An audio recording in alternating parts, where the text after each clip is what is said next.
Myxoadenitis it is a low state of thyroid hormone. Kidney T3 and T4 do not cause the diuresis in the euthyroid individual rate of urine flow. The next is the skeletal muscles. Muscles become a flabby and weak in the myxoedema, low level of thyroid hormone, while thyrotoxicosis production increase the muscle tone, tremors, weakness due to the myopathy. GIT, the propulsive activity of gut is increased. એટલે કે જ્યારે સ્કેલિટલ મસલ્સમાં વાત કરીએ તો જ્યારે thyroxine level ઓછું હોય છે ત્યારે muscles become a weak and the flabby એટલે કે સોફ્ટ બી થતા જાય છે. અને થાઇરોટોક્સિકોસિસ જે પ્રોડક્શન થાય છે એમાં મસલ સ્ટોન છે એ ઇન્ક્રીઝ થાય છે as well as streamer or weakness due to the myopathy. જ્યારે જીઆઈટી પર કેવી ઇફેક્ટ આપતા હોય છે તો પ્રોપલ્સિવ એક્ટિવિટી જે હોય એટલે કે પેરિસ્ટેલ્ટિક મૂવમેન્ટ જે ફૂડની ઇન્ટેસ્ટાઇનમાં સ્ટમક થ્રુ ઇન્ટેસ્ટાઇનમાં જાય છે એ વખતે પ્રોપલ્સિવ એક્ટિવિટી છે ઇન્ક્રીઝ કરતા હોય છે by increase the T4 and T4. અને જે પ્રોપલ્સિવ એક્ટિવિટી ઇન્ક્રીઝ થાય તો જ્યારે હાઇપરથાઇરોઇડિઝમ સ્ટેટ જનરેટ થાય છે because of over excessive of T3 and T4 તો એ વખતે ડાયરિયા પેશન્ટમાં જોવા મળતા હોય છે. જ્યારે હાઇપો કન્ડિશન હોય તો કોન્સ્ટિપેશન જનરેટ થતું હોય છે. So these are the pharmacological action on different organs of the human body. Now the thyroid and anti-thyroid drugs, the drugs which mimic as a thyroid drug or thyroid hormone or anti-thyroid drugs. So hypothyroid states like cretinism, myoexema, myoexyodema, myoexyodema coma. So these are the state of hypothyroid state કે જેમાં thyroid level છે એ ઓછું હોય છે. Generally symptoms કયા કયા હોય છે તો ડિક્રીઝ ધી BMR, હાઇપરકોલેસ્ટ્રેમિયા સ્ટેટ કેમ હોય છે બિકોઝ લિપિડ્સનું લિપોલાઇસિસ જે પ્રોસેસ આપણે આગળ જોઈતી એ ઇન્ટરપ્ટ થઈ જાય છે એટલે કે HDL લેવલ કન્ટિન્યુઅસલી ઇન્ક્રીઝ થાય છે બિકોઝ જે લાઇસિસ પ્રોસેસ જનરેટ જ નથી થતી ઓર થાય તો વેરી લેસ અમાઉન્ટમાં થાય છે. Hypoglycemia, weight gain, decrease the cardiac output, lethargic, decrease the appetite, ultimately produce the constipation, decrease the libido, sexual activities, the puffy face, cold, brittle hair and nails. These are the symptoms of the low level of thyroid. The drugs, levothyroxine T4, levothyroxine sodium, thyronine T3 or combination of T3 and T4. Generally it is given by the IV and the oral route. The use is cretinism, the adult hypothyroidism, the lifelong therapy is produced in the adult. The myxedema, coma, non-toxic goiter, benign thyroid nodules. Ultimately T4 will decrease the thyroid stimulating hormone. These drugs are act as a thyroid hormone. So thyroid હોર્મોનની જ્યારે deficiency produce થાય છે એટલે કે less અમાઉન્ટમાં thyroid હોય છે ત્યારે આ ડ્રગ્સ છે એવી મિમિક્રી કરે છે or we can say replacement therapy કે જે લીવોથાઇરોક્સિન T4 સોડિયમ એ ટેબ્લેટ ફોર્મમાં પણ આવે છે અને ઇન્જેક્શન ફોર્મમાં પણ આવે છે. સો જ્યારે લો લેવલ હોય છે તો એ વખતે થાઇરોઇડ હોર્મોનને સ્ટિમ્યુલેટ કરવા માટે આ ડ્રગ્સ અપાતી હોય છે. અને નોન ટોક્સિક ગોઈટર એટલે કે થાઇરોઇડની જ્યારે ટ્યુમર જનરેટ થાય છે તો એ ટ્યુમરની સાઇઝ બી ડિક્રીઝ થાઇરોઇડ નોડ્યુલ કે જે થાઇરોઇડ હોર્મોનનું TSH લેવલ જે હોય છે એ સપ્રેસ કરવા માટે પણ T4 therapy T4 it means કે લીવોથાઇરોક્સિન સોડિયમ ડૉક્ટર પ્રિસ્ક્રાઇબ કરતા હોય છે. Got it student?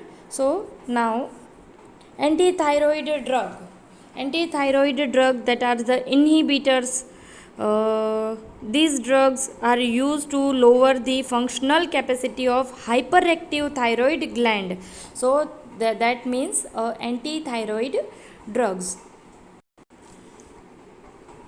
In thyrotoxicosis or hyperthyroidism, generally it decreases the synthesis, decrease the release, or it works on the both side. સો આપણે mechanism જ્યારે જોયું કે iodine ટ્રેપિંગ થાય છે અને iodine ટ્રેપિંગ this is the mechanism action of anti-thyroid drugs કે જ્યારે this is the follicular cell, this is the colloid, the central cavity, and this one is the blood part. so જ્યારે iodine બ્લડમાંથી follicular સેલમાં જાય છે અને આયોડિનેશનની process થાય છે because with the help of iodinase enzyme, અને એ વખતે ટીજી થાઇરોગ્લોબ્યુલિન જનરેટ થાય છે અને થાઇરોગ્લોબ્યુલિનમાં જે મીટ એન્ડ ડીટ મોનોઆયોનોડિન એન્ડ ડાયઆયોડિનિન કમ્બાઇન થઈને T3 બને છે, ડીટ એન્ડ ડીટ ડાઈ કમ્બાઇન થઈને T4 ટેટ્રા બને છે. એની સાથે ટાયરોગ્લોબ્યુલિન કમ્બાઇન થાય છે અને ફોલિક્યુલર સેલમાં અગેઇન એન્ટ્રી લે છે અને that produce the T3 and T4 in the blood, એટલે કે થાઇરોક્સિન અને આયોડિન થાઇરોનિન પ્રોડ્યુસ થાય છે which produce the thyroid hormone. હવે એન્ટી થાઇરોઇડ ડ્રગ્સના ક્લાસિફિકેશન જોઈએ તો થાઇરોઇડ હોર્મોન સિન્થેસિસ ઇન્હિબિટર્સ કહી શકાય, એન્ટી થાઇરોઇડ ડ્રગ્સને ઇન્હિબિટર્સ બી કહી શકીએ કે જે તે થાઇરોક્સિન લેવલ છે ઓર થાઇરોગ્લોબ્યુલિન લેવલ છે કે મીટ ઓર ડીટની જે સિન્થેસાઇઝ થવાની અલ્ટિમેટલી પ્રોસેસ છે એને ઇન્હિબિટ કરે છે. અને first step the thyroid hormone synthesis inhibitor, the iodine trapping inhibitor, hormone release inhibitor or thyroid tissue or thyroid gland inhibitors. તો જનરલી જે ઇન્હિબિટર્સ છે એ જે તે પાર્ટને ઇન્હિબિટ કરે છે, એટલે કે આપણે એવું કહી શકીએ લાઈક કે જે ડ્રગ્સ છે એ આયોડિનને જ ડાયરેક્ટ ફોલિક્યુલર સેલમાં નહીં પ્રોડ્યુસ થવા દે, એટલે કે જે પેરોક્સિડેઝની પ્રોસેસ થાય છે એને જ સ્ટોપ કરશે અથવા તો આયોડિનેશનની પ્રોસેસને અટકાવી દેશે, ઓર જે કોમ્બિનેશન છે તો કોમ્બિનેશનને પણ સ્ટોપ કરશે. સો જે ડિફરન્ટ પાર્ટ જે છે, જે ડિફરન્ટ 4 પાર્ટ્સ છે આયોડિન સિન્થેસિસ થવાના, થાઇરોક્સિન સિન્થેસિસ થવાના, એને ઇન્હિબિટ કરશે, જે તે સ્ટેપ ઉપર પર્ટિક્યુલર વર્ક કરશે. So thyroid hormone synthesis, the drugs is the propyl thiouracil, the carbimazole, the methimazole. These drugs are thyroid hormone synthesis inhibitor. The second is the iodine trapping. ને ટ્રેપિંગ portion ક્યારે થાય છે કે iodine છે એ blood વેસલ્સમાંથી follicular સેલ્સમાં trap થઈને આયોડિનેશન પ્રોડ્યુસ કરે છે. તો drugs are the perchlorates, thiocyanates and the nitrites. The hormone અહીંથી રિલીઝ થાય છે ટી સાથે કમ્બાઇન થઈને અહીં જે ફેઝ બને છે. So iodine and other is the organic iodide. The thyroid tissue, the entire સિસ્ટમને બ્લોક કરે છે. that is the radioactive iodine I-131. so આપણે એવું કહી શકીએ કે થાઇરોઇડ હોર્મોન સિન્થેસિસ ઇન્હિબિટર્સ છે that inhibit the peroxidase, iodination and the coupling therapy. અહીંયા જે કપલિંગ થાય છે અને આયોડિનેશન થાય છે, અલ્ટિમેટલી આ જે આયોડિન ફોલિક્યુલર સેલમાં ટ્રાન્સફર થઈને આયોડિનેશન થાય છે અને આ ટીજી સાથે જે કપલિંગ થાય છે એ 3 સ્ટેપને એ ઇન્હિબિટ કરશે. Meanwhile, iodine trapping inhibits the iodine uptake. That process is the highly toxic. And the hormone release. Hormone release, જેમ વાત કરી, all steps છે એને ઇન્હિબિટ કરશે. Rapid and oldest therapy, that is the hormone release inhibitors. And the next is the beta blockers. Beta blockers inhibit the conversion of T3 to T4 એટલે કે T3 to જે અહીં જે પ્રોસેસ થાય છે મીટ એન્ડ ઈટનું કપલિંગ થઈ જાય છે પણ જે એનું કન્વર્ઝન થાય છે એ પ્રોસેસને એ સ્ટોપ કરશે. The last one. So example of the beta blockers, that is the propranolol. Pharmacokinetic. All the anti-thyroid drugs are quickly absorbed orally, widely, because as we all know કે જેને થાઇરોઇડ હોય છે એ life long therapy ની drugs લેતા હોય છે એટલે કે quickly absorbed orally, widely distributed in the body, enter the milk and cross the placenta. The propyl thiouracil is a more potent because it is a plasma protein binding. It is a more in the 90% propyl thiouracil છે એ એનું જે protein binding જે હોય છે plasma protein binding PPB, that is a more એટલે કે more than 90%. so it is a safe in the pregnancy. અને જ્યારે મેથીમાઝોલ હોય છે generally that is not safe in the pregnancy because it is a less than 10% in the plasma protein bound.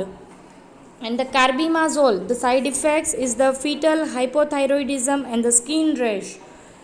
Carbimazole act largely by getting converted to metamazole in body and is a longer acting than propyl thiouracil.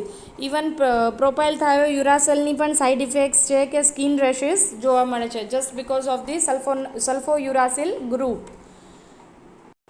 અને જ્યારે radio active substance I-31 જે હોય છે that is the radio active isotope of the medical importance. એટલે કે જ્યારે એના x ray જેવી રીતે કેન્સર થેરપીમાં રેડિયો એક્ટિવ થેરપી આપવામાં આવે છે જે એન્ટાયર સેલ્સ છે એને ડેમેજ કરી દેવામાં આવે છે, એવી જ રીતે થાઇરોઇડ ગ્લેન્ડના ટિશ્યુઝ જે છે ઓર ફોલિક્યુલર સેલ્સ જે છે એને ડેમેજ કરવામાં આવે છે. અને અલ્ટિમેટલી આખી જે ગ્લેન્ડ છે એ ડેમેજ થઈને એક્સેસિવ હાઇપરથાઇરોઇડિઝમના કેસમાં એ લાર્જ સાઇઝ જ્યારે હોય છે ત્યારે આ રીતે એની સાઇઝ ડિક્રીઝ કરીને એક્સ્ટ્રા સેલ્સ છે એને ડિક્રીઝ કરતા હોઈએ છીએ. So this is the importance of the in the medical field. અને ગ્રેવ્સ સિન્ડ્રોમ જ્યારે હોય છે એટલે કે જ્યારે નોડ્યુલર ગોઈટર પ્રોડ્યુસ હોય છે એ વખતે બી radio active iodine therapy use કરવામાં આવે છે કે જેમાં એક્સરેઝ એમિટ કરવામાં આવે છે, ડાયરેક્ટ થાઇરોઇડ સેલ્સને ડિસ્ટ્રક્ટિવ કરવામાં આવે છે. સો this is the inhibitor and the drugs regarding thyroid gland.